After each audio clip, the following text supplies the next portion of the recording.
So, Birminghamans, is that a thing? I'm not sure.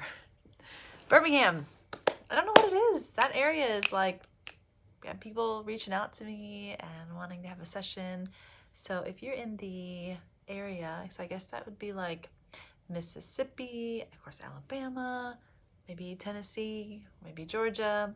I will be back in Birmingham a few days before Father's Day weekend, into Father's Day weekend. So if you're looking for a session and you would like to see me out there in Alabama, please contact me very, very soon, like now, because I'm buying plane tickets probably tomorrow or Wednesday, and would love to see you. So Alabamians, is that a word? I'm not sure. Please schedule to see me, as I'll be there just for a few days and trying to like fly in when I see people and then fly out when it's done. So I won't have a lot of space to kind of squeeze someone in last minute. So Father's Day weekend and the days before it, so I could arrive on a Wednesday and then kind of come through till like Monday morning or maybe Sunday. Let me know if that's you. Contact me. I'll be in Alabama again.